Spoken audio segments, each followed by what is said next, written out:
there has been multiple times in my life that I've reached my short-term goals, and after that, like I start feeling like accomplished and feeling good about myself, and then I stop. You know Yeah. what I mean?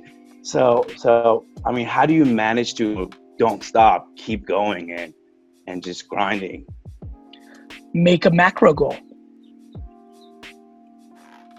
Well, I mean, like the bigger, okay. Yeah, I mean, for me, I want to be the greatest entrepreneur of all time. And that comes in the form, in my opinion, of not only building successful businesses, but giving back to the most people in the entrepreneurial game. And I want to buy the New York Jets professionally. And those are my professional kind of goals outside of who I am as a human.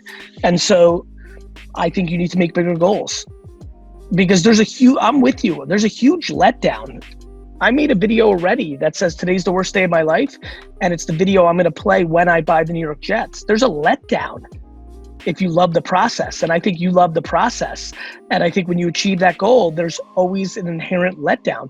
When I go on vacation, I look forward to it for so long that when I get there on day one, I'm actually more upset because it was more fun the weeks before getting pumped for it than the actual event. And Right. so, you understand, right? So you and I may share that DNA. I think you need to make much bigger fucking goals.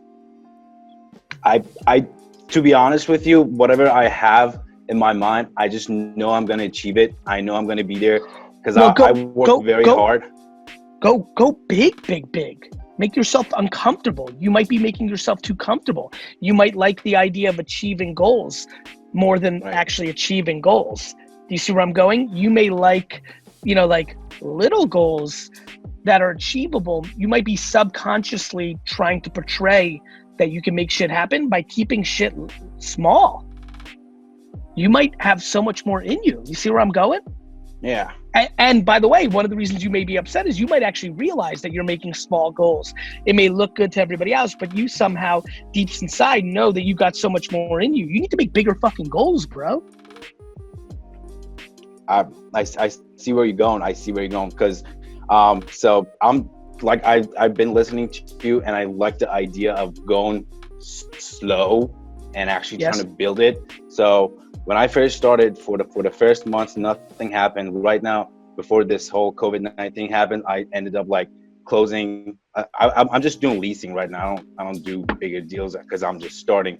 So I was leasing like 3 to 4 homes every week, and I've been to this town for not even a year. And it's just like, and I'm feeling like bigger goals, bro. Your goal, we're talking real estate now, homes. Yeah. Your goal should be the #1 real estate agent in New York City. Not even in Austin. Just bigger. Fuck Austin. Austin's small. It's a beautiful, by the way, I love Austin. It's epic. Right. And by the way, that's exactly right. Notice the difference between where we're at. Like, you're like, hey, I'm going to be like a top player in Austin. And I'm like, that's cool. But like, what about being the #1 agent in New York City? Right. Now all of a sudden you got a big goal. Now all of a sudden right now you're just fucking renting in Austin. You're 7 years, you're 12 years away from being #1 in New York. That's what makes a fun, slow, big, you're not going to achieve it tomorrow and then be sad the next day kind of goal. You need a framework play. And I just started a virtual tour company for realtors. Interesting. So tying that into the whole college thing, I always thought of it like, if I can make a certain amount of money per month before I have to decide, like, that would be the decision. Yeah. Is that a good way to look at it? It's a great way to look at it, especially if you keep your finances down, and especially if your parents are willing to let you live in your home, then you're fucking set because you almost need no fucking money. Or if you got 4 other buddies that are going to like the local college or college by you or not college that you can crash with so you can keep your expenses down. Like, I think the shithole house with 4 ambitious kids is like an incredible environment, right? So you got to make sure you're going into a house with other hustlers, not the local community college where all the kids are just fucking like don't give a fuck about anything. Yeah. So your environment's got to be proper. I think the other thing to think about is I do think there's an emergence of kids like you getting jobs for guys and gals like me. So one of the things I've been thinking a lot about is, for example, marketing is something you'll always need. So, you know, is it better for you to work at VaynerMedia for, you know, $40K a year and commuting from Connecticut 2 hours every day than and learning for 2 or 3 years and then taking that skill and applying it to your business when, oh, by the way, news alert, you're only 21 now. So I've been thinking a lot about, like, you know how I always say, get close to the sun. I don't know if you've ever heard me say that, but like, go work for the person you want to be like, you know, like for example, if you like fell in love with landscaping, can you do like a month's worth of homework and find 7 or 8 guys and gals who built the best landscaping businesses from scratch, from being a kid that mowed a lawn? And could you like cold DM them, LinkedIn them, and email them and say, I want to be your apprentice. I'll come and work for fucking nothing and grind for a year, but I'd like to learn. And they're in like Alabama and you're here and you go down there for a year. Do you see where I'm going? There is a different college where you get paid to fucking learn wisdom that might take you 15 years to learn your own way, but you actually get paid to learn that wisdom over the course of 2 or 3 years. Yeah, that makes sense. You see but you need to go work for an entrepreneur, and you need to tell that entrepreneur, I'm here, I'm gonna get paid dick. I'll get paid very little, but I'm here to learn. So please, can we have drinks or a coffee once every 2 weeks? Because I know you're busy and you can give me 10 minutes of wisdom and I can ask you questions of observations. Can I be your assistant? Aiden, one of the greatest jobs in the world is to be the admin assistant, you know, to a fucking winning entrepreneur. You will learn so much, it's uncanny. Admin assistant? Yeah, just literally be somebody's assistant. If you were my assistant, you would learn more in 6 fucking months than you would learn in business school in your whole fucking life. Yeah.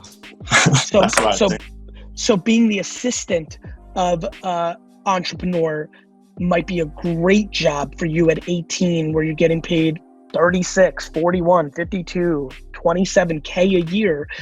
Get fucking working in Google Calendar and picking up cleaners and getting coffee. But fucking when you're that close, you're learning at a level that's insane. Thank you. You're welcome, brother. Good luck. Thank you. See ya. Talk to you soon. That assistant life, I'm telling you right now, for so many of you want to be entrepreneurs, that assistant life is a game changer.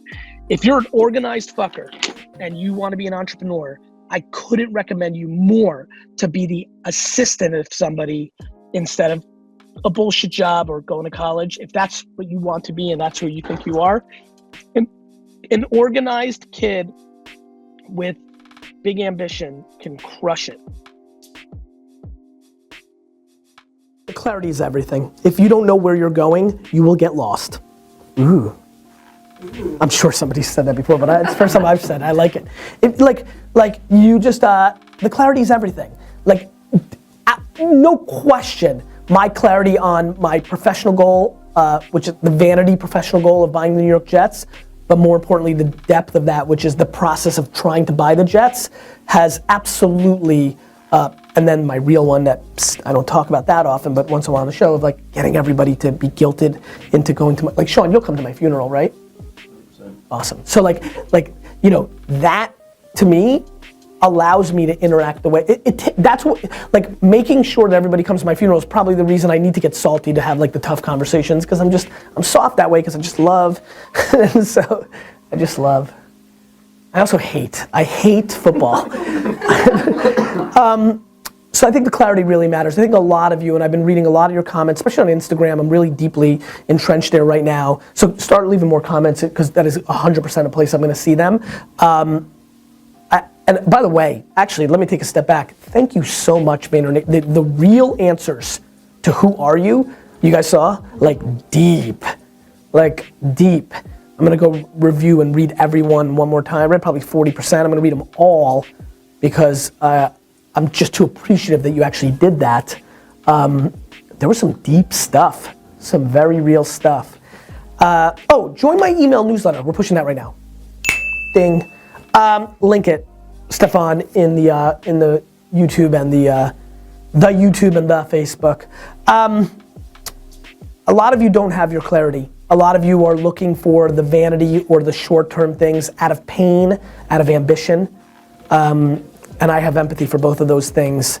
The truth is you just gotta know. And it's interesting, somebody left an Instagram photo of like boring about what I was posting, because he was like basically saying, look, I'm over trying to build a business. Like I travel a bunch, I don't make that much money, I'm happy as hell. And I was like, I like replied, I was like, I'm pumped. Like just so everybody knows, like I don't know if you guys are getting tricked by the facade. This whole show, my whole energy is like, I just want people to be happy. Like people pay attention to me because I think they're gravitating towards believing that business success will bring them a certain level of happiness. But like, I just want everybody to know forever, for the record, maybe this is a medium piece, for the record, while I'm salty, you can be pumped as hell at $49,000 a year, and boy, do I envy the crap out of that. Boy, do I envy, more than anything in the world, somebody who is wired internally to be able to get a commoditized job where there's a lot of them, to make a $40,000 to $60,000 a year pay, to then live a lower middle class, or depending on what part of the world you live in, that you're very excited about just checking the box on those 40 hours. That is not where your passion lies. Come home and your whole life revolves around the bowling team, drinking beers with your buddies that you went to high school with that never left town. I mean, these are cliche things, but I'm being dead goddamn serious right now. Like, what the hell's wrong with that? That's awesome. Like crap. That is tremendous. Like that's the best. Like I know this because I know how upset I am about the Jets. That's something I care about. I almost don't care about anything else this way, and it's a better life. I'm a much happier person outside of my football life. Like it's great. Like you know, what is it like? What is that whole thing? Like being naive is bliss, or what is the saying? Ignorance is like, there's truth to that. Meaning like, and that's not ignorance, it's like simplicity is delicious. Well, that's a good one too. Like simplicity is delicious. Like what is possible? Please don't think you're watching this show because I'm trying to rah-rah you to working 90 hours a day. I'm just telling you what it takes to make a lot of money in a hyper-competitive business world in 2016. I'm not telling you that's the light to happiness. The light to happiness is to be so self-aware of what makes you tick and go do that. But don't complain that you're not making it when you're not doing actions to make it. Like, I don't complain about missing my family. You will not hear me say that because I'm not entitled to say that because my actions don't map to that pain. You're just doing the reverse. You're complaining. Like, woe is me, unfair. It's not unfair. It's talent and work, period. You want to call that your parents had sex at a moment that turned you into a human and didn't give you a certain talent that you subjectively wish you had? Cool. You think that's unfair? Fine. I think you're a dick face because I think the fact that you even became a human being is the greatest thing that ever happened. But you're more than welcome to say like, oh, why am I not the prettiest, or why don't I have Beyonce's voice? Like, fine. Like shit, I wish I was 6'9" and can dunk and pass. Like, I wish I was that LSU kid, light skinned, freaking got moves. Like, great, but it's not what I have. Like, know who you are, go execute. But if you sit and watch this show on your phone right now on the subway and you're happy, because you're so happy where you're going right now, whether to work or leaving work and going to the Knicks game or the lowly Nets game or your darts championship with your homies, like, that's the only thing that matters.